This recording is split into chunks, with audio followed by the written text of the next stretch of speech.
Vaya tema ha elegido la doctora Biasuto. Ya teníamos problemas cuando no estábamos en pandemia, si algo nos faltaba era la pandemia, pero bueno, indudablemente vamos a disfrutar de todo esto y de lo que nos pueda compartir Susana, que siempre es un placer escucharla. Así que bueno, muchas gracias Susana, te agradezco la participación, la buena voluntad siempre y te escuchamos. Bueno, buenas tardes a todos. Mariano, muchísimas gracias por la invitación a vos y a toda la comisión directiva de la Asociación Argentina de Anatomía Clínica por invitarme a hablar en estas jornadas. Un gusto encontrar a los amigos que están por acá, que son varios, y también un gusto encontrar a todos aquellos que, bueno, que nos vemos por primera vez y en estas circunstancias tan especiales. Bueno, yo diría que, primero que nada, que este tema, no sé si yo lo elegí así en realidad, pero sí lo acepté. Quizás cuando tenemos poco, para este caso en particular, tenemos menos dificultades en el momento y más dificultades a largo plazo. Yo quisiera remarcar algunos aspectos, sobre todo por lo que hace en relación a la gente que es nueva, que es más joven, que conoce quizás menos del tema, y esclarecer ante todo que hay diferencias muy significativas en lo que es la procuración y donación de cuerpos con respecto a la procuración y la donación de órganos para trasplante. ¿Qué tenemos? Primero que nada vamos a aclarar un concepto. La procuración son aquellas acciones que se realizan para obtener, para lograr una donación. Y van a incluir actividades de promoción y difusión que pueden ser masivas, grupales o individuales.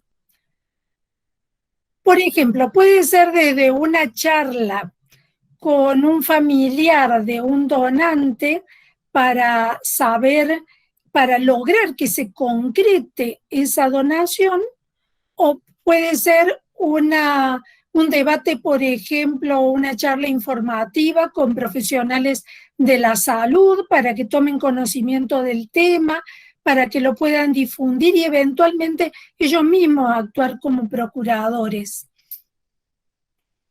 En general, yo en lo personal y el grupo con el que trabajamos, tenemos alguna reticencia a pensar en la difusión masiva del tema, porque es un tema bastante delicado y que pensamos que debería tratarse en general en grupos más reducidos o con un trato más individual.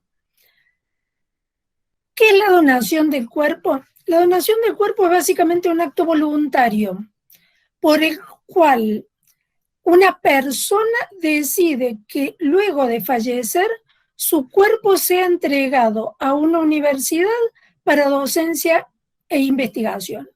En general es un acto altruista y solidario. No siempre, pero yo diría que por la experiencia de lo que nosotros hemos trabajado sobre el tema, es fundamentalmente esa, y es la mayoría, es en general la percepción que tiene la mayoría de la gente.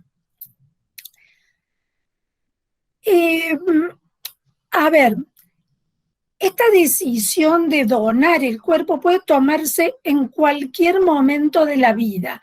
Muchas veces se asume que la proximidad de un eventual fallecimiento es cuando la gente decide donar, pero no necesariamente esto tiene que ser así. Cualquier persona mayor de 18 años, por una ley que es el derecho de autoprotección, tiene derecho a decidir el destino de su cuerpo, así también como tiene derecho a tomar algunas otras decisiones que involucran a su persona, y está comprendida dentro de lo que sería la ley de herencia, llamémoslo así comúnmente, para poder decidir no solo sobre sus bienes, sino que también sobre su cuerpo. No es deseable, pero puede ser aceptable que también los familiares directos, aquellos que sean herederos o responsables del cuerpo de una persona, tomen esta decisión, pero siempre y cuando quede claramente establecido que sea una manifestación de una voluntad del propio fallecido. O sea, previo a su fallecimiento, esa persona haya expresado que desea, que tiene esa voluntad con respecto a su cuerpo, al destino final de su cuerpo. Bueno, yo les había dicho que hay diferencias muy significativas entre la procuración y la donación de órganos y la de cuerpo completo para docencia e investigación. Uno de los aspectos más importantes, y que ustedes verán que es el más condicionante de muchos de estos aspectos, es el hecho de que el cuerpo se dona para una facultad, para una universidad específica. No es una donación general como se hace en el país de órganos, con una base central, única, nacional. Y obviamente de ese hecho derivan muchas cosas. Primero que nada, los donantes tienen que estar en el entorno de esa universidad. Y ustedes habrán escuchado, y muchos de ustedes lo saben muy bien porque son profesionales o estudiantes de carreras de la salud, que cuando hay una donación de órganos se hace todo un procedimiento, no la donación en sí, sino que la ablación y el trasplante implica todo un procedimiento muy complejo a nivel nacional, donde se trasladan equipos para hacer la ablación, para distribuir los diferentes órganos en las diferentes instituciones del país donde esté el donante para ser trasplantado. Acá no, cuando es una donación de cuerpo completo a una universidad, el donante está próximo, salvo que se haya hecho algún otro convenio. La universidad será la encargada de trasladar ese cuerpo hasta el ámbito propio de la universidad. Los costos y la complejidad son totalmente diferentes, y en este último caso, en el caso de la donación de cuerpo completo, los gastos y la complejidad es mucho más reducida. ¿Qué pasa con la procuración en los tiempos del COVID-19? Primero que nada, le quiero aclarar que no he encontrado ninguna publicación sobre este tema, y lo que les puedo transmitir son, bueno, los comentarios, las situaciones que por ahí nos comparten profesores de otras universidades, incluso del exterior, con respecto a lo que a ellos les está sucediendo. Claro, difícilmente haya publicaciones cuando todavía estamos transitando la pandemia. Esto no ha terminado y las consecuencias se verán al final, la magnitud de las consecuencias se verán al final, y las sufriremos seguramente por bastante tiempo, algunos más que otros. ¿Por qué esto? Todos los profesores de diferentes universidades, diferentes continentes y demás, comentan que han tenido una reducción en la recepción de cuerpos, independientemente del origen de esos cuerpos, de la modalidad o de la suficiencia o no que tengan de los mismos. En todas partes se ha reducido. Y la procuración, bueno, la procuración depende de las circunstancias previas. Dijimos que procuración era promoción y difusión. en estas condiciones actuales, donde tenemos tanta dificultad para contactar con la gente por medios que no sean estos virtuales, donde no podemos reunirnos, donde hay muchas actividades de organización y sobre todo muchas actividades universitarias que están reducidas o casi anuladas.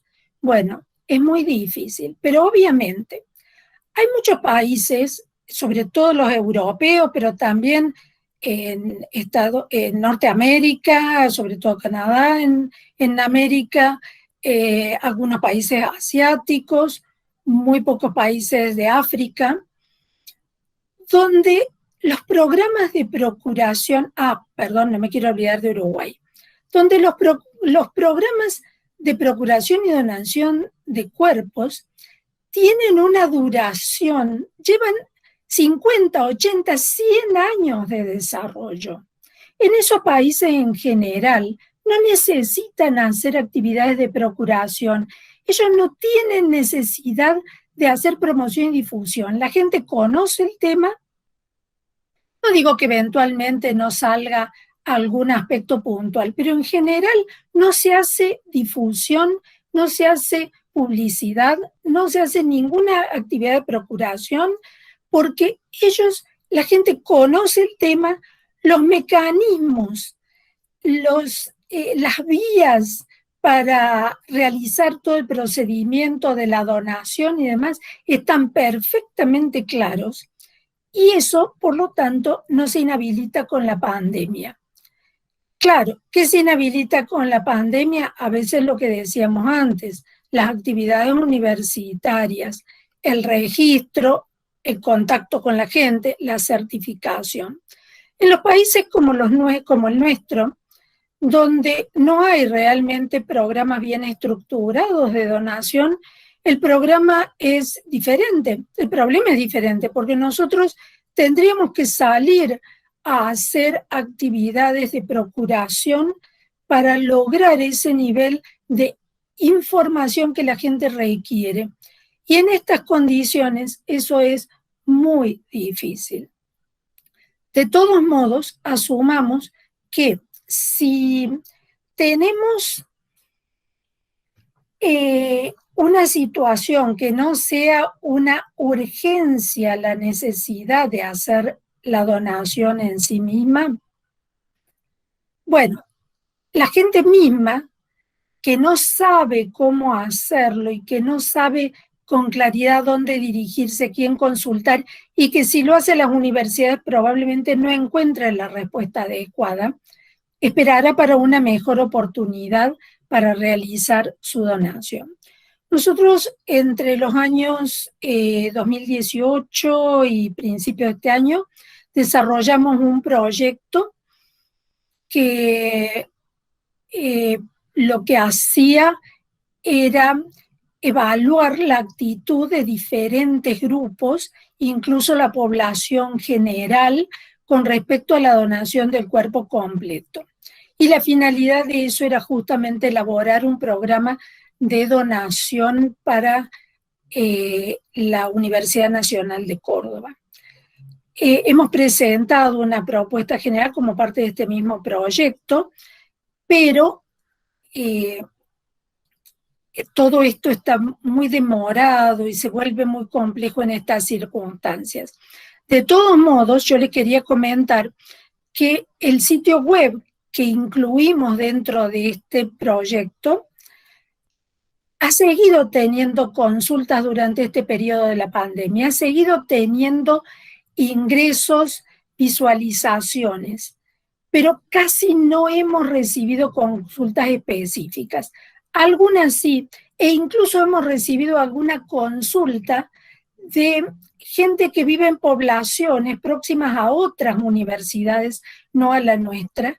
Hemos procurado derivarlos hacia las cátedras y los profesores conocidos que tenemos en esas universidades, y en todos los casos nos ha resultado muy complejo. O sea que el problema general es no solamente la pandemia, sino que la situación de disminución de la actividad, aislamiento y demás, a la que nos ha sometido las medidas que se toman por la pandemia, ha dificultado muchísimo el contacto con la gente y cualquier otra medida de procuración que se pretendiera hacer. Bueno, yo no me voy a extender más porque nos hemos demorado en empezar y obviamente ven que las consecuencias de la pandemia son muy relativas en relación a lo que tuviéramos antes. Si teníamos las cosas bien estructuradas, puede que más o menos hayan seguido funcionando, aunque también han tenido dificultades. Y si no teníamos nada estructurado, seguimos sin tener nada, porque la pandemia lo que hizo fue poner un impasse y trasladar hacia adelante en el tiempo, y diría que en este momento por tiempo indefinido, las medidas que pudiéramos estar procurando implementar. Yo lo que espero es que si ustedes tienen cualquier consulta, cualquier comentario sobre todo, porque es muchísimo para hablar sobre este tema, pero la pandemia nos limita y nos restringe. Sí, espero que podamos hacerlo al final de las exposiciones y que ahora podamos seguir hablando, seguir escuchando a los otros profesores que seguramente van a poder tener elementos mucho más concretos que los míos para transmitirles. Bueno, muchas gracias, Susana. Muy amable, muy amable. Me gustaría hacer un par de comentarios rápidos. La Federación, vos nos lo has hecho saber, también emitió una suerte de documento donde habla, ¿no?, sobre el tratamiento de los cadáveres en condiciones de pandemia, bueno, básicamente por el tema de la bioseguridad y demás, que hoy también es un tema para tener en cuenta, por un lado. Por otro lado, comentaste, bueno, un poco lo que ocurre en algunos países donde ya está bastante aceitado este tema. Yo recuerdo hace unos años haber participado de justamente un curso sobre cadáveres en el Instituto de Anatomía de la Universidad de Viena, y en Austria, particularmente en Viena, la gente se dona para su uso, para uso de la ciencia en general, más que nada por cuestiones económicas, porque los funerales y estar en un cementerio es muy costoso en Europa, y entonces, bueno, prefieren donarse porque esto no les genera ningún tipo de gasto, y la universidad se encarga de poner una placa en un lugar específico del cementerio, particularmente en este caso de Viena, donde comenta, bueno, nada, el agradecimiento a la familia, por si la familia en algún momento quiere ir a visitar o dejarle algún tipo de presente floral o demás. Así que, bueno, muchísimas gracias, Susana, como siempre, un placer. Y yo ahora, bueno, quiero presentar también el orador que continúa, que es un amigo, que es el doctor Gustavo Otegui. Ahí está Gustavo. Y el doctor Gustavo Otegui, bueno, es profesor adjunto de una de las cátedras de anatomía de la Facultad de Medicina de la UBA. Es especialista en docencia universitaria, es magíster en metodología de la investigación. Es profesor titular de anatomía por imágenes en la Facultad de Ciencias Médicas, de las Ciencias de la Salud de la UNICEM. Es director del Centro de Morfología y Neurociencias de la Facultad justamente de Ciencias Médicas de la UBA. Es expresidente también de la Asociación Argentina de Anatomía Clínica y es delegado en la Federación Internacional también en representación de Argentina y de particularmente nuestra asociación. Así que bueno, Gustavo nos va a hablar sobre el dictado y regularidad de la anatomía normal desde la virtualidad. ¿Cómo evaluar, no? Uno de los problemas en los que nos vimos involucrados desde el principio de la cuarentena para, bueno, entender a ver cómo era esta nueva modalidad y cómo evaluar. Así que, bueno, nada, también otro tema sumamente interesante, controversial, quizás, pero por sobre todo que nos ha hecho pensar a todos los docentes siempre en la mejor manera de poder garantizar que la evaluación sea lo objetiva que tiene que ser y lo seria, honesta por parte del alumnado y bueno, nada, también un tema muy interesante. Así que, Gustavo, te escuchamos. Muchas gracias. No, gracias a vos, Mariano.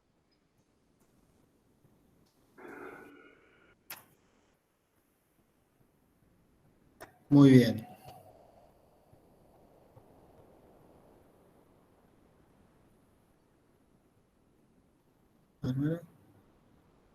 ¿Se ve ahí? Sí, se ve perfecto. Sí, si querés podés darle modo presentación, se va a ver un poco mejor. Quizás ahí está. Perfecto. Bueno, bárbaro. Lo primero, bueno, agradecerles, en especial a vos, Mariano, por la invitación y a toda la comisión directiva que te acompaña. Vamos a tratar de compartir en estos 15 minutos, sobre todo algunas reflexiones y algunas ideas sobre esto de la evaluación, que me parece que siempre resulta un tema, como vos mencionabas, un tema bastante problemático y que creo que llevó a muchas universidades a demorar mucho una decisión sobre si evaluar o no, sobre quiénes deben quedar regulares y quiénes no, y sobre todo los exámenes finales, si se podían o no tomar. Así que bueno, más que nada compartir algunas reflexiones sobre lo que pienso de la evaluación. ¿Qué es la evaluación? Repasemos un poquito, en primer lugar, el concepto de evaluación. La evaluación tiene 3 momentos. Lo primero es recoger información, que vendría a ser las respuestas de los estudiantes si estamos evaluando un examen. En segundo lugar, valorar ese tipo de respuestas y finalmente tomar una decisión sobre qué hacer con ese tipo de respuestas. Es decir, en este caso sería si ese estudiante con esos conocimientos que tiene puede o no aprobar. Ahora, yo creo que este es un poco el concepto clásico que se tiene. A mí me gustaría volver un poco para atrás y repensar la evaluación con la pregunta de evaluar para qué.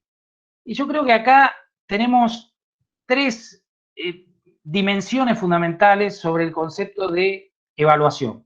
En primer lugar, diagnosticar. En segundo lugar, tratar de reconocer las debilidades y las fortalezas de nuestros estudiantes para poder acompañarlos y formarlos. Y en última instancia, certificar que se han adquirido las competencias necesarias al finalizar el curso. Ahora, fíjense la importancia de estos 3 momentos, o de estas 3 dimensiones de la evaluación. En primer lugar, diagnosticar. En este momento de aislamiento social, diagnosticar es sumamente importante, porque nosotros tenemos que saber qué tipo de estudiantes tenemos en nuestro curso. Hay estudiantes que tienen celular, hay estudiantes que no, hay estudiantes que tienen computadora, hay estudiantes que no, su conectividad a internet es mejor, es peor, etc.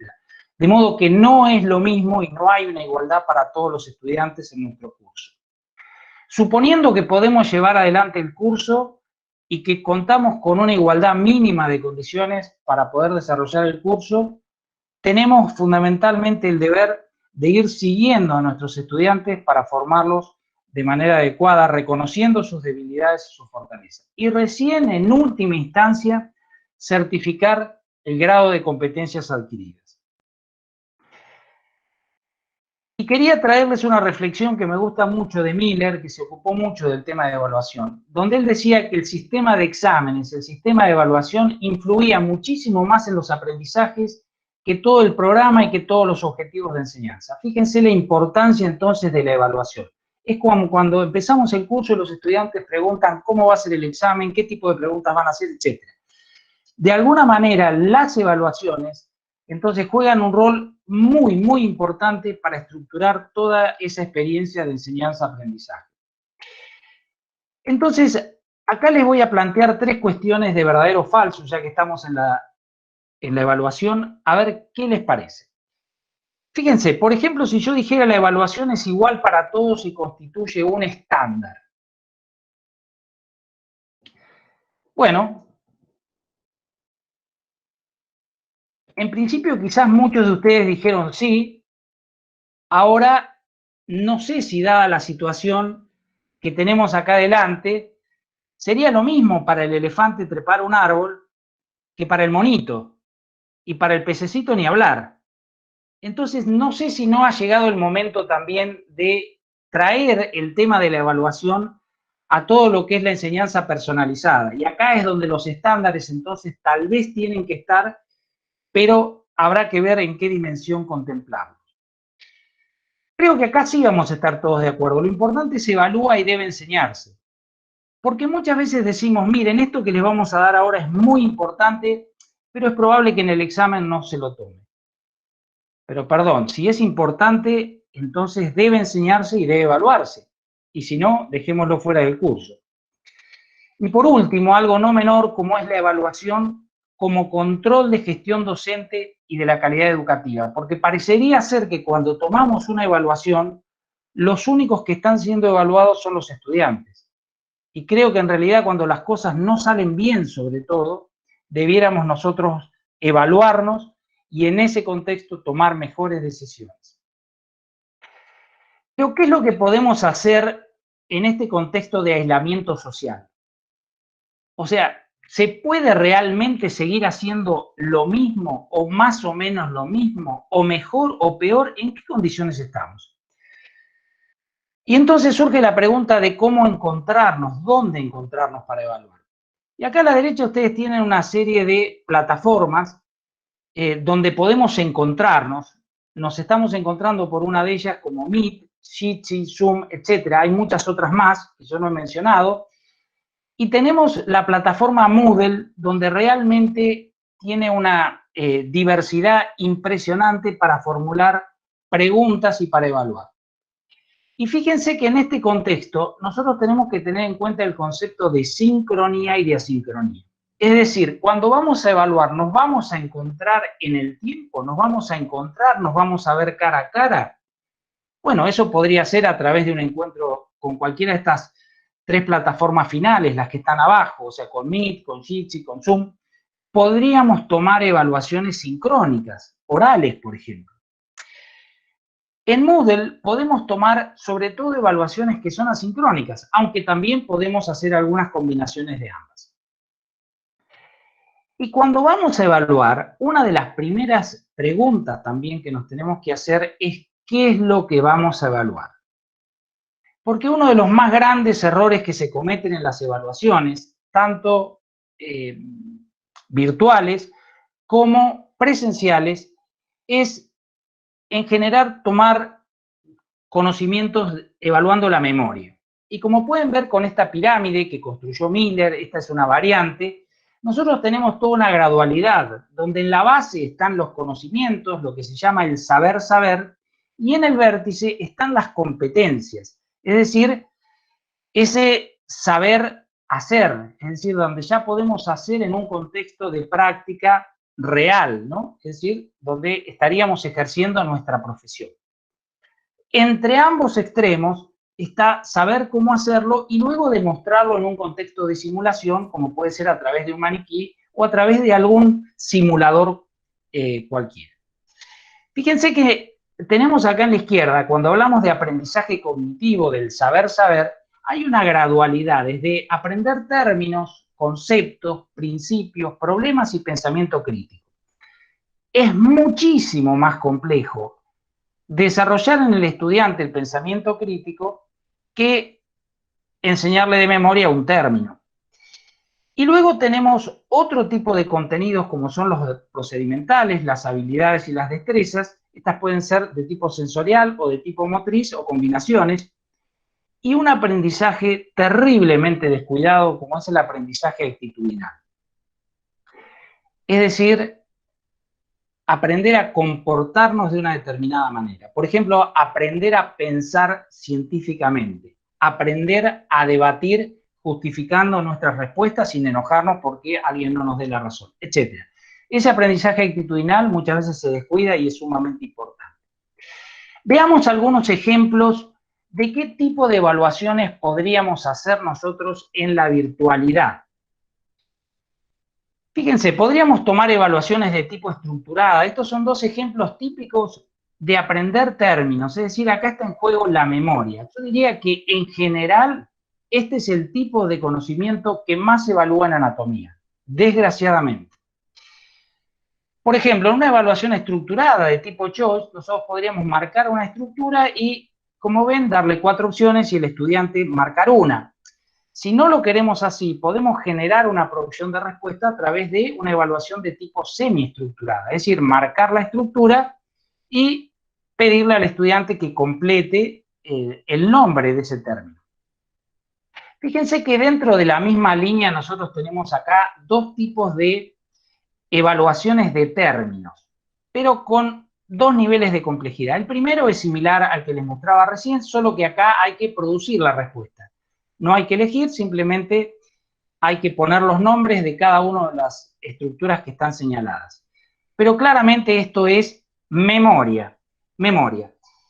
Ahora, fíjense que en la pregunta inferior se eleva un poquito la complejidad, aunque sigue siendo memoria. Ya no solo hay que reconocer la estructura, sino que hay que correlacionarla, en este caso con algún músculo o varios músculos que se inserten en esa estructura. Vayamos subiendo un poquitito en complejidad.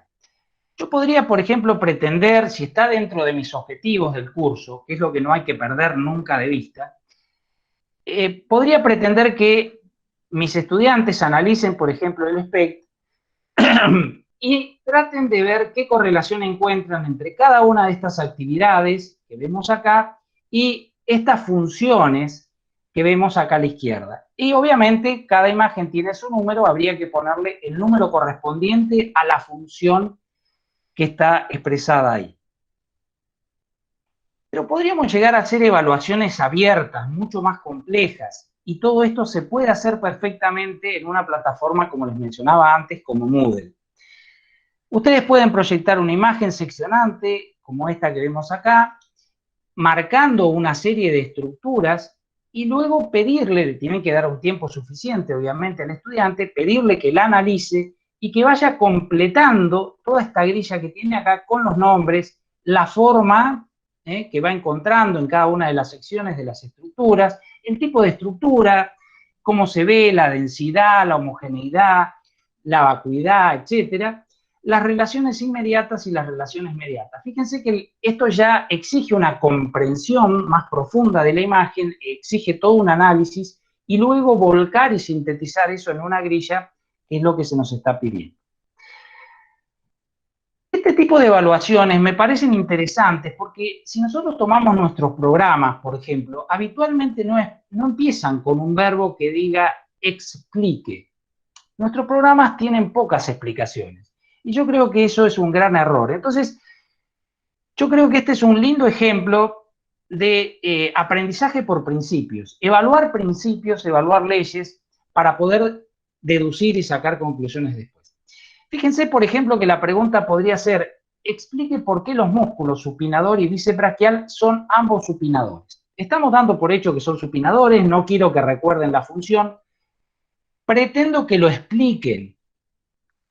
¿Y por qué el braquio radial, llamado antiguamente supinador largo, no es supinador?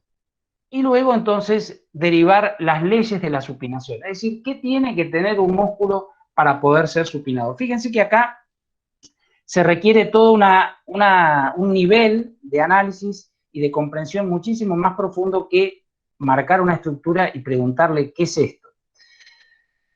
Y ahora vamos a analizar 3 casos de problemas clínicos que podríamos pedirle al estudiante. El primero, un nivel 1, un nivel básico, como podría ser el caso de la mano péndula, es decir, llega un paciente que no puede realizar la extensión y entonces le preguntamos cuál de los siguientes músculos podría estar involucrado, o en este caso se dan por hecho que están todos excepto uno, es decir, que encuentre la excepción, el músculo que no realiza extensión.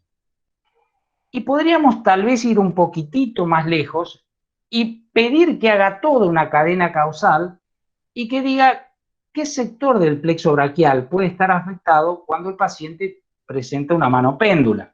Fíjense que acá ya hay un problema médico, hay un problema clínico, y tiene ahora que recurrir a sus conocimientos anatómicos, deducir y encontrar el mecanismo y la causa que expliquen este síntoma o este signo. Un nivel tal vez un poco más complejo es mostrarle esta imagen. Se supone que esto fue analizado en el trabajo práctico en algún momento, donde acá tenemos el esófago, tenemos el estómago, y se observan algunas venas dilatadas, varicosas, y entonces se le pide que describa brevemente la base anatómica. ¿Cuál es la base anatómica que permite explicar la relación entre alcoholismo y cirrosis? Por un lado, no le vamos a pedir cirrosis ni los mecanismos químicos involucrados en la lesión, no nos interesa.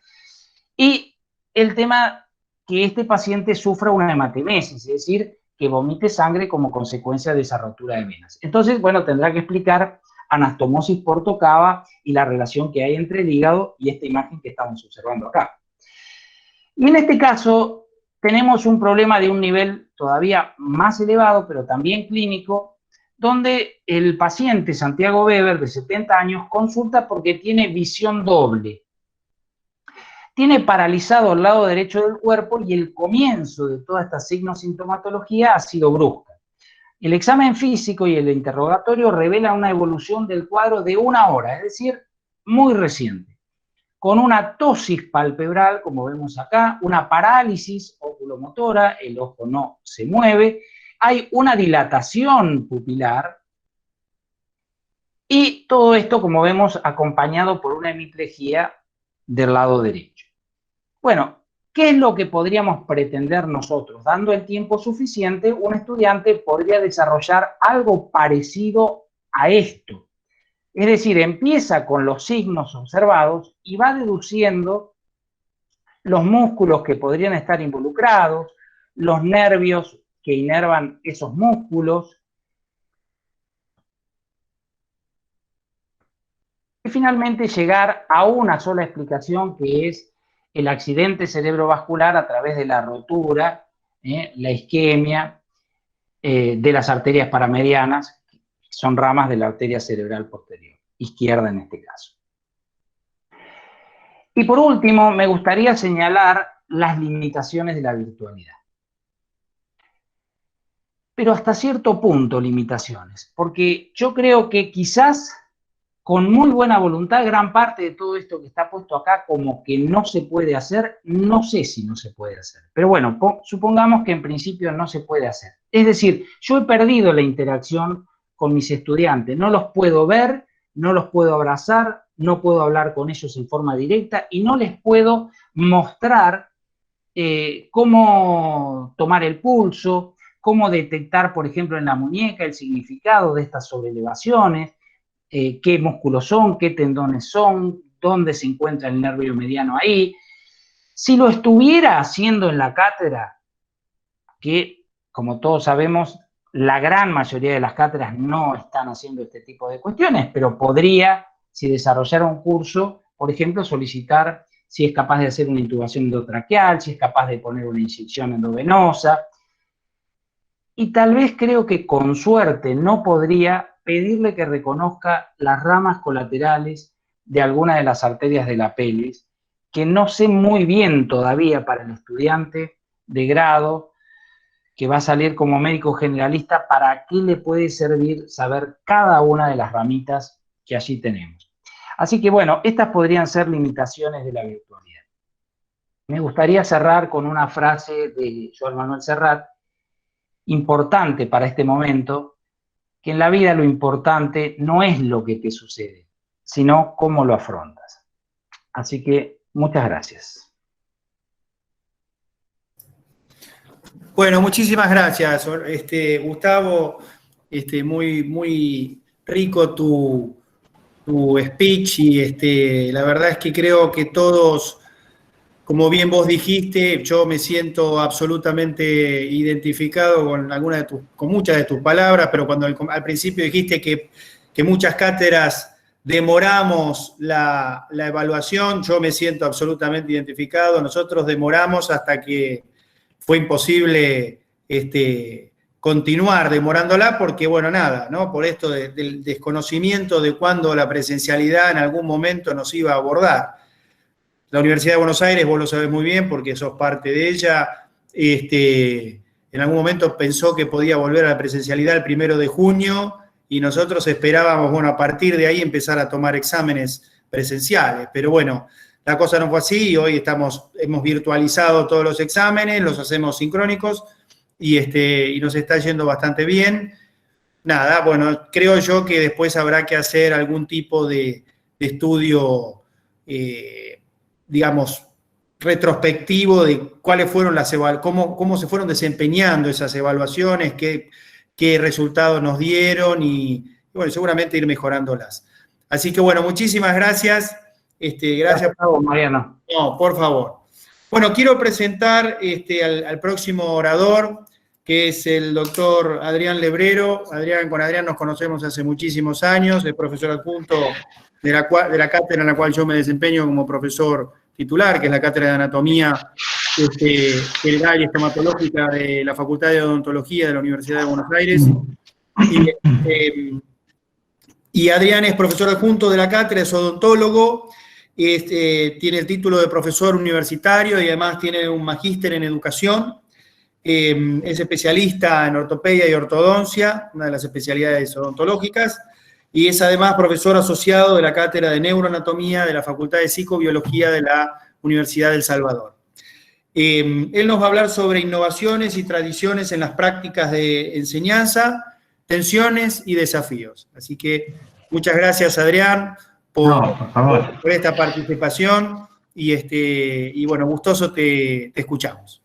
Gracias a vos, Mariano, por esta presentación, por dejarme participar o por invitarme a participar en estas jornadas. Sabes que, como bien les cuento al resto que no me conoce, yo soy odontólogo, me recibí en la Universidad de Buenos Aires, en la Facultad de Odontología, en el año 99. Pero en el año 95 ya había empezado incursiones en la docencia, ¿no? Así como un ayudante concurrente, y de a poco, con los años, por supuesto, fui formándome, fui estudiando, uno va encontrando nuevos campos, ¿no? Donde desarrollarse, campos de debate, de reflexiones. La verdad que la pedagogía me ha dado muchas satisfacciones. Por eso es que no dudé cuando el doctor Amer me ofreció participar en esta jornada. Básicamente me interesa compartir, me parece que siempre es interesante compartir con colegas experiencias, reflexiones, momentos que nos den oportunidades de mejora, ¿no? Acerca de las prácticas. En este caso, lo que intento, o lo que voy a hacer en esta presentación es contarles y reflexionar un poco. Tenemos poco tiempo también, pero contarles acerca de nuestras prácticas de enseñanza. Digo nuestras prácticas, pero seguramente muchos de los docentes que están escuchando podrán sentirse identificados porque, digamos, compartimos gran cantidad de estrategias metodológicas en la práctica docente. Entonces, prácticas de enseñanza, prácticas de evaluación, vamos a tomar conceptos de los que hablaba el doctor Otegui porque me vienen pero justito para hablar acerca de nuestras prácticas, reflexionar, pensar un poco en los fundamentos teóricos que sostienen esas prácticas, ¿no? En por qué hacemos las cosas de tal manera. Todos repetimos una manera de enseñar, de aprender, y desde la escuela vemos cómo enseña la maestra, estamos impregnados en un enfoque, en una manera de hacer las cosas. Eso tiene respuesta en todo lo que se llama un paradigma. Así que, bueno, vamos a hablar un poco de todo esto, pero también tenemos que ver cómo se articulan todas estas prácticas con las nuevas prácticas, porque la verdad que este año nos vimos avasallados, ¿no? Por fuerza mayor, tuvimos que cambiar gran cantidad de las prácticas que llevábamos adelante, y bueno, entonces ver de qué manera articulábamos, porque esta es una pregunta que me siguió todo el año casi, ¿no? ¿Cómo hacemos para articular, conjugar las prácticas tradicionales a las que uno ya viene acostumbrado y que vemos que dan resultados con las prácticas nuevas, pero también, y esto me pareció más interesante, ver de qué manera articulamos nuestros intereses como docentes con las necesidades de los alumnos en este contexto en particular. Sin duda, cuando uno habla de la enseñanza tradicional, de las ciencias naturales o en particular de la anatomía, hablamos de una estrategia metodológica más utilizada, que es la exposición, ¿no? Así, yo estoy haciendo ahora una exposición, el docente, poseedor del conocimiento, frente a los alumnos, transmite esos saberes, esos contenidos que el alumno debe incorporar, debe aprender. Por supuesto que esta transmisión y esta exposición se hace apoyándose en imágenes proyectadas, o en un preparado, en el mejor de los casos, o en un hueso, ¿no? En las demostraciones didácticas.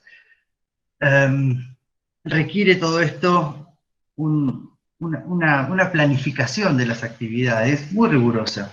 Un docente rara vez organiza una materia, mira, ya sale la palabra organizar, digo, pero rara vez uno se planta frente a un curso sin pensar por dónde va a empezar, ¿no? Los contenidos deben estar correctamente secuenciados, organizados, pensamos las tareas, pensamos los tiempos, pensamos la evaluación.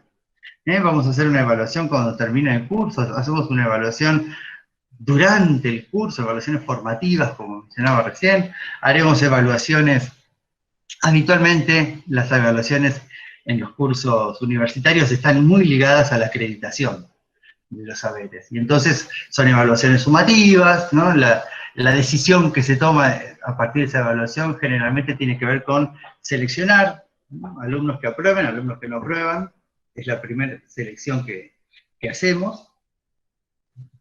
Digo esto es lo que más habitualmente sucede, ¿no? Y generalmente ese resultado, esa decisión se comunica a través de una nota, de un número, que también debe ser calculado de la forma más objetiva posible, más confiable, ¿no? Hay como una rigurosa, hay una preocupación acerca de la calidad de los instrumentos de evaluación, ¿no? Que el instrumento de evaluación debe ser objetivo, confiable, debe ser válido. Hay muchas características que hacen a la calidad de estos instrumentos. Todo esto que estoy hablando, ¿no? Esta metodología de enseñanza, esta metodología de evaluación, responde a un enfoque, que decíamos antes, un paradigma, una cosmovisión, si se quiere, que la tenemos desde hace siglos, ¿no? Que es lo que domina el modelo de la ciencia, que tiene que ver con el positivismo o el conductismo en el área. ¿Se me está viendo? Ah, apareció, listo, ya volví. Apareció como un cartel, pero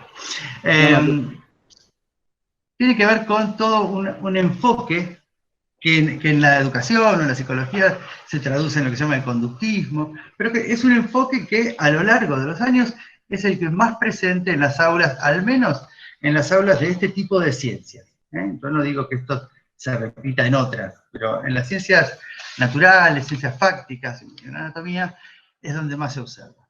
Claro, llegó la pandemia, con ella llegó una cuarentena que en principio sería corta, luego un poquito más larga, y una incertidumbre entonces que estaba todo el tiempo rondando, y no sabíamos bien de qué manera, pero había que modificar rápido, responder rápido a esos cambios. Nos volcamos a la enseñanza virtual. En primer lugar, tuvimos que prescindir, y más que prescindir, yo voy a decir sacrificar contenidos procedimentales y actitudinales. Todos los contenidos que tenían que ver con el trabajo con el material cadavérico, el trabajo con el material óseo, ¿no? El aprendizaje de las normas de bioseguridad, el aprendizaje de la manipulación de los especímenes, bueno, todo esto lamentablemente tuvimos que suprimirlo y volcarnos, centrarnos en los contenidos teóricos de la materia. Estos contenidos los volcamos en el campus virtual de la facultad. La Facultad de Odontología de la Universidad de Buenos Aires tiene un campus virtual, nosotros tenemos el aula de anatomía, y entonces ahí volcábamos las clases teóricas, las volcábamos en un formato video. Así como antes teníamos la exposición en directo en el aula con los alumnos, acá un PowerPoint con nuestra voz en off, una clase magistral, pero en formato video. Esos videos se colgaban, se subían a una cuenta privada de YouTube, y los estudiantes podían acceder al video, verlo las veces que quisieran, pausarlo, volver a verlo. Lo tenían a disposición y todavía lo tienen a disposición. Faltaba el diálogo, falta esta cuestión de que el alumno haga sus consultas. Entonces, para eso, habilitamos foros de consultas.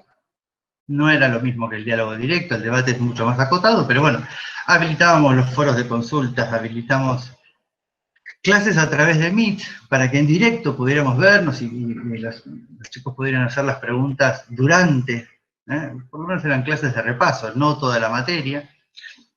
Utilizamos redes sociales también. Instagram, la verdad que es una red social que usa la inmensa mayoría de los estudiantes, entonces, bueno, en la cátedra creamos una cuenta de Instagram y hacíamos transmisiones en vivo para consultar las dudas. Las transmisiones de Instagram tenían un marco un poco más informal que las clases a través de Meet o los videos, pero bueno, sumaban, ¿no? Eran distintos perfiles de estudiantes los que nos veían, algunos a través de los videos, otros a través de las clases por Meet. Todo esto lo fuimos haciendo, y mientras lo hacíamos, la pregunta que todo el tiempo teníamos era ¿cómo evaluamos? ¿Cómo evaluamos? ¿Y cuándo evaluamos? No cómo, sino cuándo. En principio volvíamos en agosto, después en septiembre, entonces decíamos, no, bueno, evaluaremos en forma presencial cuando volvamos. Claro. Mientras tanto, íbamos tomando evaluaciones formativas, evaluaciones asincrónicas, trabajos prácticos, cuestionarios, trabajos para que los chicos realicen y nos enviaran en cierta cantidad de minutos. El objetivo era básicamente, bueno, impulsarlos a estudiar, promover el estudio, ¿no? Que no se pierdan.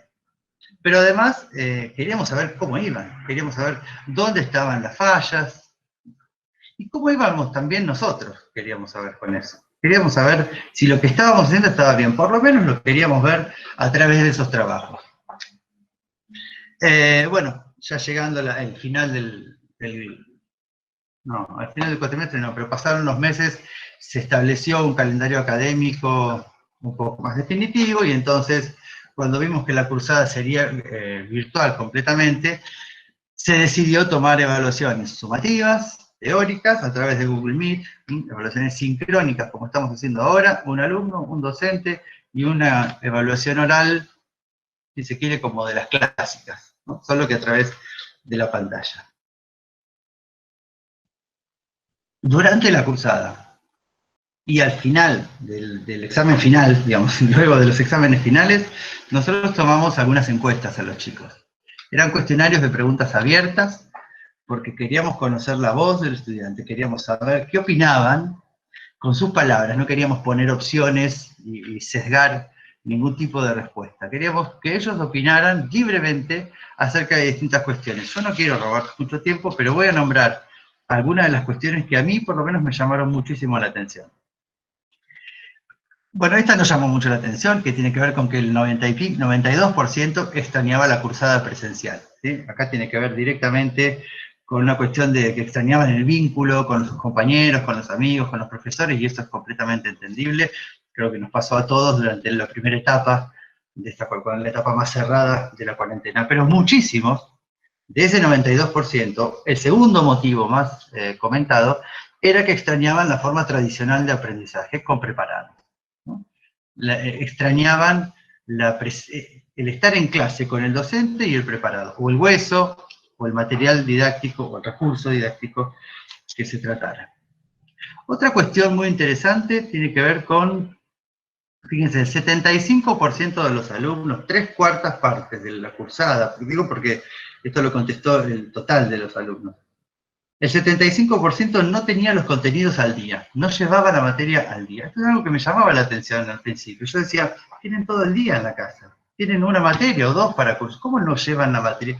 La frecuencia que nosotros subíamos los videos era la misma frecuencia que en la cursada presencial. Sin embargo, no lograban estar al día con la materia.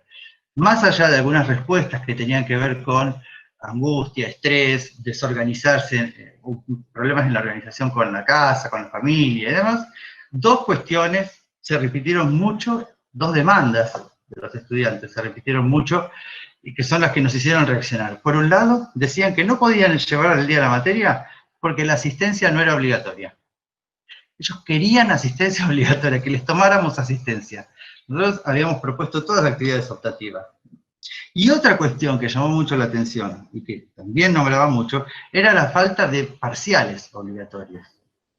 La falta de parciales obligatorios y la falta de asistencia obligatoria eran dos demandas, o mejor dicho, dos reclamos, ¿sí?, que nos hacían los estudiantes, y que tienen que ver directamente con una forma muy tradicional de relacionarse el docente con el estudiante, ¿no? El poder, el control a cargo del docente, controlando las faltas, ¿no? Controlando, si no venís más te quedas libre, ¿no? Esto de cosa del rigor. Luego tenemos altísimos números, que los voy a mencionar por arriba, que tienen que ver con La aceptación, la gran aceptación, 96% a favor de las clases magistrales en formato video. Me parece que eso, las clases magistrales siempre los alumnos las reciben bárbaros, ¿no? Y encima, si la tienen en video y la pueden ver 10 veces y desgrabar, es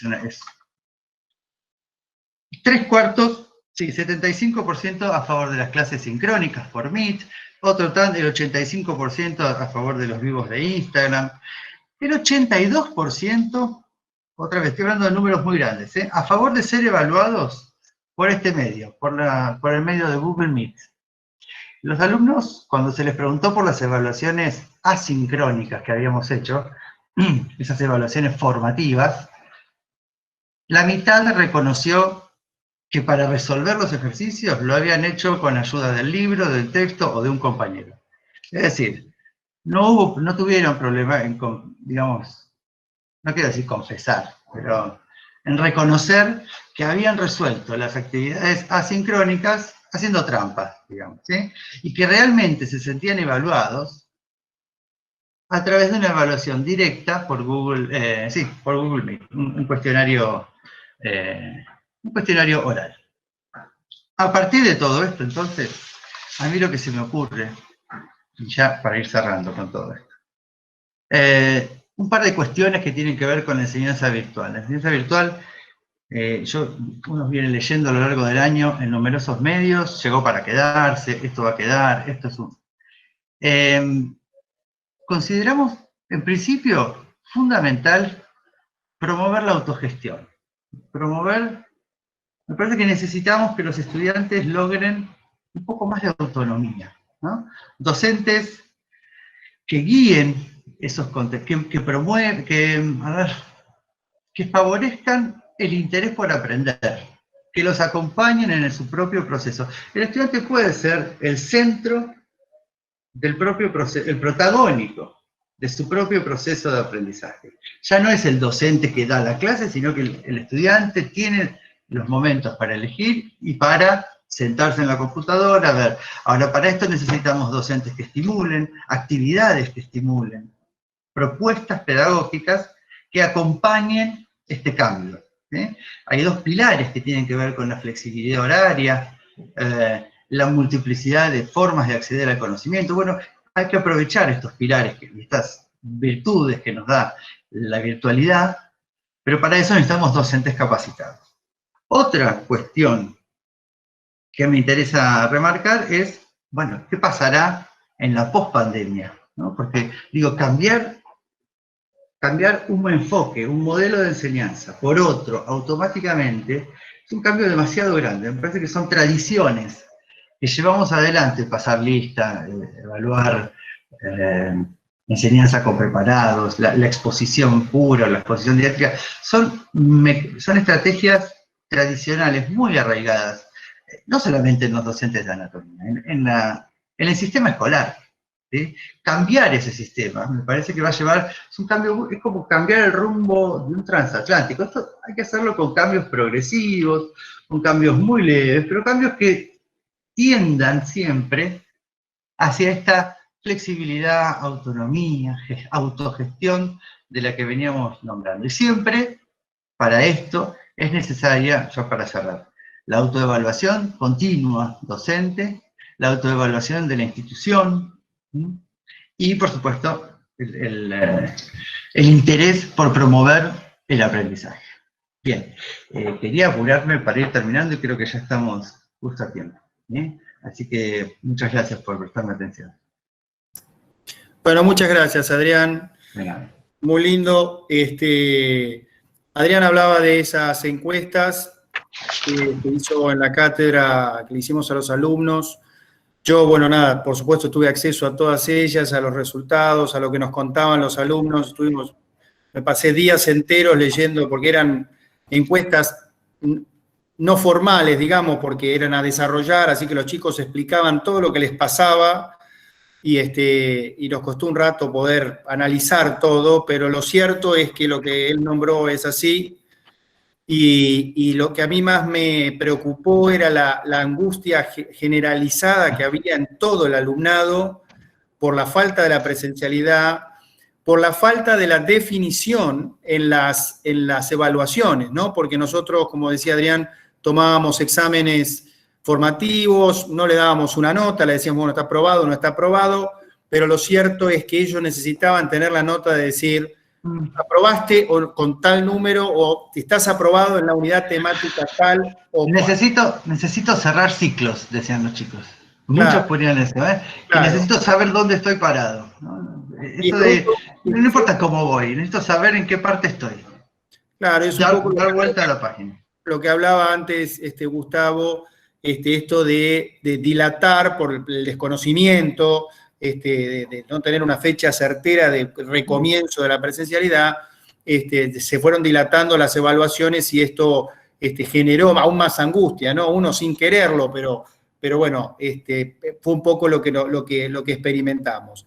Y también un poco esta necesidad de, uno se imaginaría que con alumnos jóvenes, con chicos que están acostumbrados a las redes y a lo digital y a lo virtual, en general, en su vida cotidiana, esto iba a ser, algo más dentro de todo ese portfolio de elementos en los cuales ellos se mueven, y lo cierto es que para nuestra sorpresa no fue así, y ellos querían como lo tradicional en la enseñanza, ¿no? Sí. Y creo que, bueno, llegará un momento en el cual se llegue a encontrar un equilibrio, ¿no? Ya la Universidad de Buenos Aires hace un par de años estableció para los nuevos planes de estudio que hasta un 50% de cualquier carrera se puede dictar de manera virtual.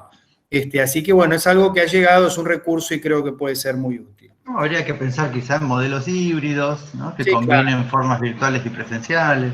Tal cual. Bueno, muchísimas gracias, Adrián. No, de nada. Bueno, voy a presentar a nuestro próximo y último orador, que es el profesor, el doctor Sergio Tamayo. Sergio es también un gran amigo, estamos en contacto hace mucho ya por otras razones, y siempre anatómicas, pero bueno, por cosas de las cátedras y demás. Él es médico, es cirujano cardiovascular, tiene diploma de formación en cirugía torácica de la Universidad Louis Pasteur de Estrasburgo, en Francia. Es diplomado en bioética y en educación médica. Es director de la Escuela Universitaria de Ciencias de la Salud de la Universidad Católica de Salta. Es profesor adjunto de Anatomía Normal de la Universidad Nacional de Tucumán y profesor adjunto de Fisiopatología de la Facultad de Ciencias de la Salud de la Universidad Nacional de Salta. Es autor del libro Introducción a la Morfofisiología, investigador, múltiples trabajos publicados. Yo estuve, sin saber que hoy íbamos a invitar, porque esto fue hace ya un tiempo atrás, leyendo y releyendo editoriales de la revista argentina de Anatomía Clínica, y ya para Sergio la virtualidad era un tema, ¿no? Porque allí ya plasmaba algunas de sus ideas sobre qué recursos o qué cosas positivas y negativas podía traernos la virtualidad en la enseñanza de la anatomía. Así que, bueno, muchas gracias, Sergio, por aceptar la invitación, que lo has hecho, sin dudarlo, desde el primer momento. Te agradezco muchísimo y bueno, y te escuchamos. Perdón, él va a hablar, el título de su conferencia es la virtualidad en la pospandemia. Muchas gracias.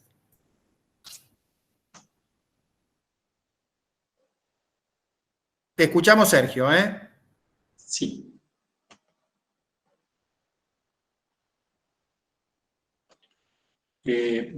Bien,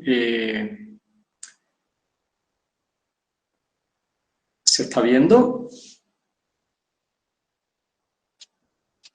No, figura presentando, pero no se ve la presentación, Sergio. Se está duplicando tu pantalla. Ahora sí. Ahora sí, si pones modo presentación, sí. va a ocupar la pantalla. Sí, pero no, a ver. Ahí está. Ahí se ve. Sí, ahí se ve, ahí estamos. Y si pones el modo la copita, seguramente tendría que verse. Sí. Bien. Ahí, perfecto.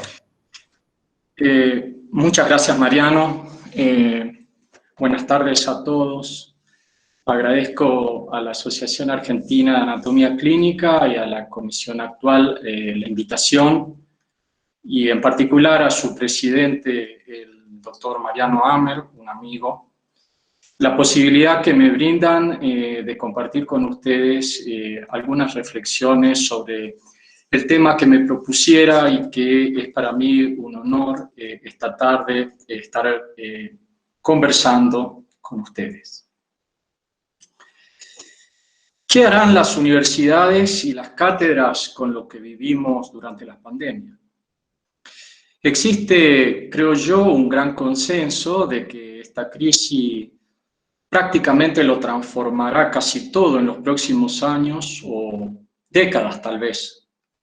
Por lo cual intentaré reflexionar a vista de pájaro sobre los temas que ustedes ven que están presentados. Desde el 11 de marzo del corriente año, la Organización Mundial de la Salud declaró la pandemia por SARS-CoV-2 y la misma ha afectado todos los aspectos de nuestra vida cotidiana. Y la educación superior no fue la excepción. Y se vio reflejado a través de diferentes maneras en los medios orales y escritos, como ustedes pueden ver, en todas partes del mundo. Y afectó a la universidad y a nuestras cátedras en todos los ámbitos, en la docencia, la investigación, la transferencia y la extensión. Ahora, ¿qué nos pasó? Por causa de esta contingencia, se vieron afectados aproximadamente 23.4 millones de estudiantes de la educación superior y alrededor de 1.4 millones de docentes en América Latina y el Caribe. Esto representa el 98% de la población de estudiantes y profesionales docentes de nuestra región. Eso nos pasó. Ahora, en este escenario encontramos un denominador común. La mayoría de las cátedras de anatomías y de otras materias también, en mayor o menor grado, tuvieron que migrar hacia la docencia no presencial de emergencia. No olvidamos que en gran parte esta transición fue gracias a la metodología brindada por la educación a distancia, que se sustenta en una modalidad de docencia remota en línea. Pero ¿qué pasó en realidad? ¿Qué hicimos? Replicamos en general las mismas formas tradicionales que teníamos de enseñar, que eran presenciales, en la enseñanza virtual. Vale decir, no pasamos de una docencia presencial a una docencia online, pasamos a una docencia no presencial de emergencia. Y como le gusta decir un amigo mío, fue cambiar, o cómo cambiar, el motor de un avión en pleno vuelo. Ahora, referido a mi tema, es muy difícil, creo yo, imaginar el día después. En primer lugar, por el nivel de incertidumbre, que es tan alto que pensar en la pospandemia prácticamente es una conjetura. En segunda instancia, se estima cuál es el determinado tiempo o lapso que esto nos llevará, 2, 3, 6 meses, un año más. En tercer lugar, lo que llamamos actividades, entre comillas, normales, no volverán a ser, al menos por un tiempo prolongado, las mismas que eran en contenido, intensidad, retribución. En cuarto lugar, la salida dará lugar a una reconstrucción progresiva y dificultosa de los lazos sociales, económicos y ocupacionales o grupales. Y en quinto lugar, la reconstrucción se piensa se hará a nivel mundial y hacia el interior de los estados nacionales, en donde los países como el nuestro, bueno, en vías de desarrollo, tendrán más tensiones y dificultades en restablecerse. Entonces, en primer lugar, creo que lo que les puedo compartir a manera de reflexión para la pospandemia es tal vez la reconfiguración del equipo docente, en donde deberíamos redefinir una visión de nuestra asignatura anatomía normal, identificando metas tal vez nueva, a través de una planificación estratégica, a la que somos pocos afectos. Deberemos efectuar una gestión, creo, eficaz para gestionar en nuestros docentes la inclinación de uno o varios de ellos hacia el aprendizaje y la enseñanza basado en las tecnologías, no generando en el seno de la cátedra compartimientos aislados, ni docentes parias, sino espacios de integración y participación con apoyo tecnológico. Creo que mucho se ha escrito y se escribirá sobre esta nueva modalidad educativa. Deberemos pensar, según mi manera de ver, en nuevos modelos formativos para la anatomía, tal vez repensando la pedagogía para trabajar con diseños instruccionales, contenidos digitales como multimediales, propios de la enseñanza virtual, y no trasvasando lo presencial a una docencia remota, pues la enseñanza virtual o en línea no es igual, y reverbero sobre un concepto, que la docencia no presencial o remota, dado que excede el uso de recursos tecnológicos y posee esquemas didácticos y organizativos que le son propios. Y así muchas herramientas que empezamos a usar casi como un juego en la nueva modalidad de enseñanza-aprendizaje, uso de recursos innovadores para nuestras clases o para nuestros trabajos prácticos, nuevas modalidades para comunicación e interacción con nuestros alumnos, como ya fue dicho, y con nuestros nuevos estudiantes, se instalaron, abandonando el sitio o espacio de mitos para incorporarse en nuestras prácticas habituales y proyectarse hacia el futuro. Entonces necesitamos fortalecer la formación de nuestros docentes, vale decir la capacitación del profesorado en dimensiones como el de la pedagogía en la enseñanza virtual y en la adquisición de habilidades y destrezas en la teoría del aprendizaje multimedial y diseño instruccional, como decía. Mejorando así la calidad de la planificación y también reconfigurando contenidos anatómicos que debemos brindar a nuestros nuevos estudiantes a través de canales asincrónicos, o sobre todo sincrónicos. En la virtualidad, en las actividades formativas, deberemos buscar estudiantes más activos o más creadores que receptores, orientando los resultados de nuestros aprendizajes con foco en las habilidades y más conectados con la sociedad, y con una evaluación que no fuera solamente sumativa, sino formativa en todo su desarrollo, que fuera aportando evidencias para esa nota final. Esto que es un escenario para muchos de ustedes tal vez ideal, debemos buscarlo, señores, pues estamos aún en el camino.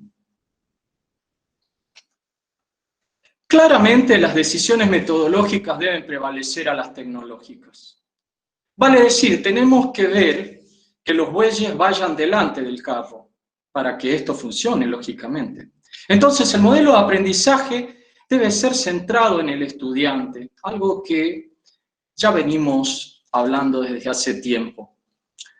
Debe instalarse los modelos híbridos y de aula invertida, también algo sobre lo que vengo conversando hace tiempo, como la evaluación continua, que será necesario para enfrentar esta contingencia. Deberemos incorporar, creo, nuevas estrategias pedagógicas que consoliden la modalidad sincrónica de aprendizaje, sobre todo a distancia en la anatomía. El aprendizaje invertido o el aprendizaje en modalidad híbrida, desde un enfoque nuevo y tal vez ampliado que involucre a estos nuevos estudiantes, priorizando lo presencial para ciertos espacios didácticos, tal vez las prácticas, y que permita sobre todo fortalecer competencias para autodirigir y organizar el aprendizaje en networking o redes de trabajo. Sin olvidar el acceso y permanencia del estudiante a esta nueva modalidad y la brecha digital que nos podemos plantear qué hacer ante esto.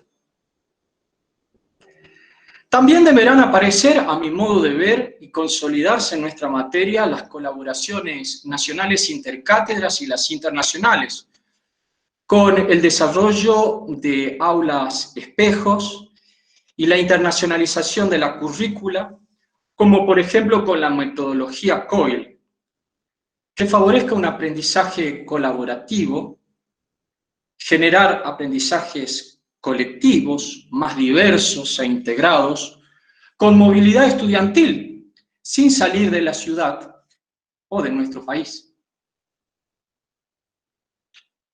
Bueno, y la evaluación ya fue abordada por varios expositores previos, pero es una instancia que nos provoca un estrés y ciertas tensiones. Debemos definir el nivel de identificación del estudiante, los componentes prácticos de la asignatura que incorporaremos a la evaluación y que podemos cambiar por otras estrategias vinculadas a la materia.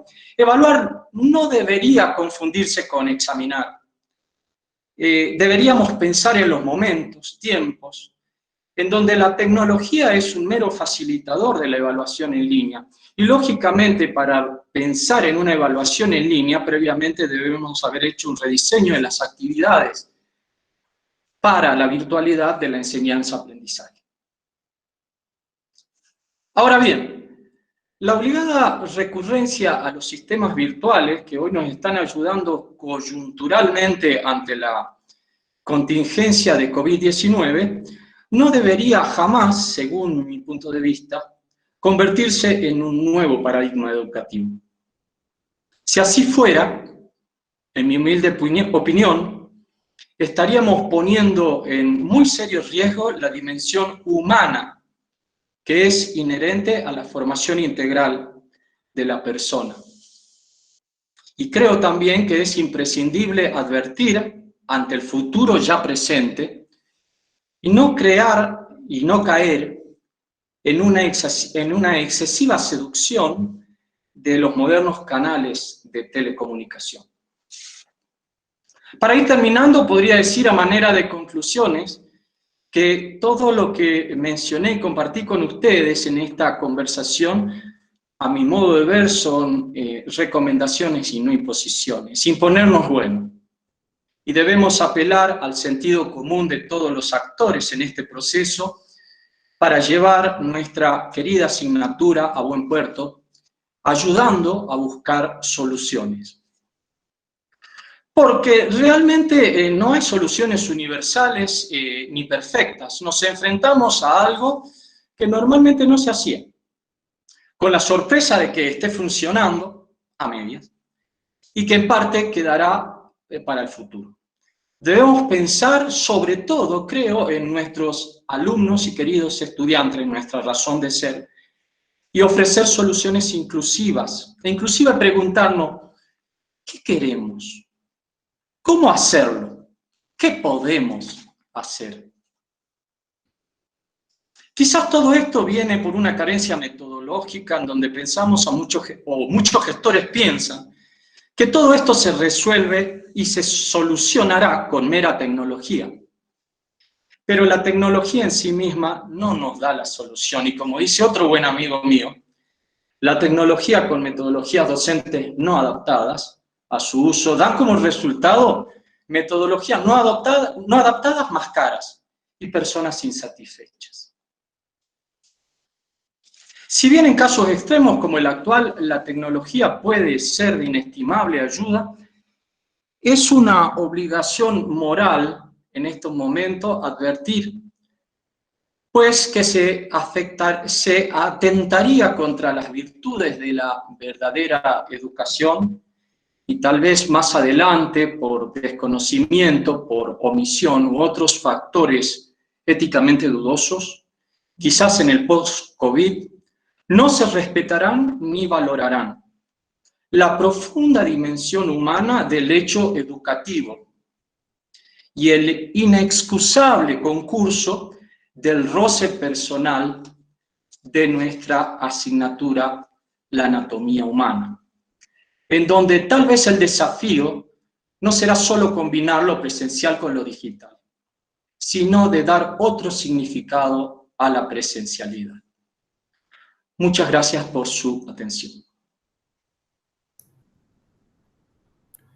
Bueno, Sergio, muchísimas gracias. Te voy a dejar ahí que termines de sacar la presentación. Y bueno, agradecerte infinitamente. Excelente tu exposición. Me gustaron los comentarios de tus amigos, ¿no? Creo que esto de cambiar el motor del avión en vuelo, yo le agregaría que además los que lo cambiarían serían los pasajeros, ¿no? En el abordaje de todo esto de la virtualidad y del desconocimiento que nos impactó a muchos, porque hoy hablamos de Meet, Zoom y Moodle y un montón de otras plataformas con conocimiento, pero la verdad es que este conocimiento se adquirió en los últimos meses o de prepo, por llamarlo de alguna forma, dadas las circunstancias. Pero bueno, ha sido muy linda tu exposición, me encantó, tomé muchas notas y bueno, quería agradecerte. No sé si alguno de los participantes desea hacer alguna pregunta a los oradores, si quieren hacer algún comentario, bueno, son bienvenidos. Yo quiero agradecerles, quiero disculparme por la demora en el comienzo, fruto de ese inconveniente técnico. La verdad es que pensamos que la plataforma Webex iba a ser la mejor por el tema de la cantidad de participantes y demás. Hemos tenido una gran participación de mucha gente y esto nos enorgullece, nos pone muy contentos. Es nuestra primera jornada virtual, a falta de una jornada presencial, pero bueno, creo que yo me siento satisfecho, contento, a pesar de la taquicardia del principio, pero si hay alguien que quiera hacer algún comentario, bienvenido. Susana. Sí, un comentario, porque esta situación nos ha afectado en forma repentina y, como decían ustedes, estamos cambiando el motor en vuelo, los pasajeros, y encima ni siquiera sé si teníamos piloto. Pero también es cierto que hay aspectos, por ejemplo, nosotros en la cátedra de medicina, en la cátedra de anatomía en medicina en Córdoba, hace más de 20 años atrás, intentamos ir introduciendo aspectos, digamos, componentes de la virtualidad en la presencialidad, incluso con recursos informáticos en la propia cátedra, para que pudieran ser orientados por los docentes y demás. Y después de un breve periodo, las circunstancias que habitualmente atacan a las instituciones en nuestro país determinaron que todo eso se anulara y se volviera atrás, sumado a un hecho que comentaban el doctor Lebrero antes, que era: a los alumnos les gusta ajustarse a lo conocido, mantener la estructura que los tiene dentro de su espacio de confort. Y entonces no les gusta que les cambien las modalidades, pero a los docentes tampoco. Porque de ese modo repetimos, reproducimos lo mismo que hemos venido haciendo durante 20, 30, 40 años y no nos molestamos por aprender algo diferente. Entonces, todo eso atenta contra estos cambios que están planteando. No es sencillo implementar estos cambios a menos que haya una disposición del grupo muy importante, no solamente para que el docente implemente los cambios, sino para que le dé soporte a los alumnos en eso que él mismo está aprendiendo a hacer. Todo esto no es sencillo, pero requiere una actitud muy positiva para hacerlo. Por otro lado, yo veía lo que planteaba Gustavo Otegui, a quien me une muchísimo cariño, pero yo he ensayado en diferentes oportunidades y en diferentes ámbitos casi todas las metodologías que él planteó de evaluación. Y en estos meses de pandemia he descubierto por parte de nuestros alumnos los mecanismos más insólitos para buscar el camino más sencillo, googlear todo lo que pueden, recurrir a personas ajenas, conectarse entre ellos y pasarse las cosas, o sea, en el camino del menor esfuerzo. Y eso me preocupa mucho, porque cuando nosotros teníamos la presencialidad, teníamos alumnos de primer año que venían del secundario, donde yo suelo decir que vienen arriba de la palmera. Tenemos que bajarlos de allí, ayudarles a levantarse y además enseñarles anatomía o que aprendan anatomía en una materia que es larguísima. Todo eso es mucho trabajo, mucho esfuerzo para ambas partes, para los docentes y para los alumnos. Pero eso, aparte de salir de un secundario que no los prepara en general para el estudio e ingresar a la universidad que pretende que hagan estudio independiente, es un trayecto abismal que nuestros alumnos no tuvieron oportunidad de aprender. Este año nuestros alumnos no pudieron hacer ese recorrido. Entonces, eso es lo que me preocupa. Y la búsqueda siempre termina en lo más fácil, porque lamentablemente en Google está todo. Y de los modos más insólitos ellos lo encuentran tarde o temprano todo. Bueno, nada más que eso como una síntesis, porque me gustaron muchísimo las exposiciones, pero sigo teniendo muchas dudas de cuál es el mejor modo de aplicar la virtualidad. Y creo que indudablemente tiene que ser la conjunción entre la virtualidad y la presencialidad. Días atrás, también comunicándome con un amigo, yo le decía, se ha roto la relación docente-alumno, porque por más que nos contactemos con ellos por Meet, por Zoom, por cualquier otro recurso, no es lo mismo. El contacto con el alumno no es igual. Y eso, lamentablemente, fue lo que, de toda la conversación que tuvimos, fue lo que más rescató mi amigo, que es profesor de otra parte, y me dijo, efectivamente, se ha roto la relación docente-alumno y no va a ser fácil restaurarla. Muchas gracias a todos por las hermosas presentaciones que han hecho. Y bueno, yo quería aclarar un par de cosas, dos detalles nomás. Cuando me asignaron el tema de procuración, yo quería establecer una diferencia importante entre lo que es procuración y donación. El documento de la Federación Internacional que está en el sitio web de IFA es un documento sobre procedimientos, sobre todo vinculados al traslado, la conservación, la fijación de los cuerpos y la disección. los métodos de protección y demás. O sea, es muy orientado específicamente a procedimientos de donación.